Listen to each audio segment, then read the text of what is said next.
पूर्व ईसाई धर्म आया, कुछ 1600 वर्षों पूर्व इस्लाम आया, लेकिन यह जो हमारा हिंदू धर्म है यह सनातन है।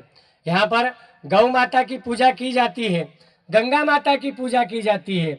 यहाँ तक कि भगवान ने भी, नारायण ने भी ऐसे अवतार लिए जिससे आने वाला जो सनातनी है वह प्रत्येक जीव मात्र में और भगवान का दर्शन करे। भगवान ने एक अवतार लिया शुकर का।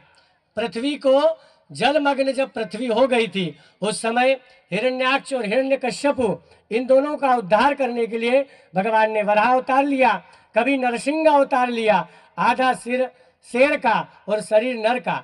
ऐसे नर नारायण के रूप में यहाँ पर प्रकट हुए हैं।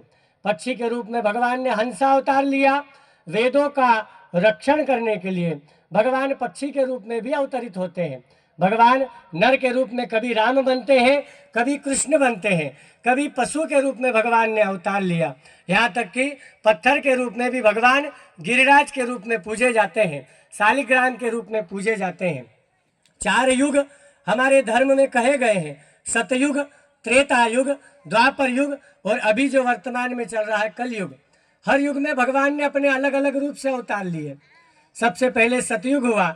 सतयुग में भगवान ने चतुर्भुज नारायण के रूप में अवतार लिया जो विष्णु के स्वरूप थे। दूसरा अवतार भगवान ने त्रेता युग में लिया, नर के रूप में राजा दशरथ के यहाँ पर अपनी मर्यादा को स्थापित करने के लिए, कैसे मर्यादा पुरुषोत्तम कहे जाए, कैसे भाइयों के साथ रहा जाए, कैसे पिता की आज्ञा को माना जाए, कैसे पत्नी को साथ में लेकर के वन में उसकी रक्षा के लिए और महान पराक्रमी रावण से युद्ध किया जाए। जटायु पक्षी का साथ लेकर के, वानरों को साथ में लेकर के, ऋक्षराज जामवंत को साथ में लेकर के एक मर्यादा को स्थापित किया भगवान श्री राम ने।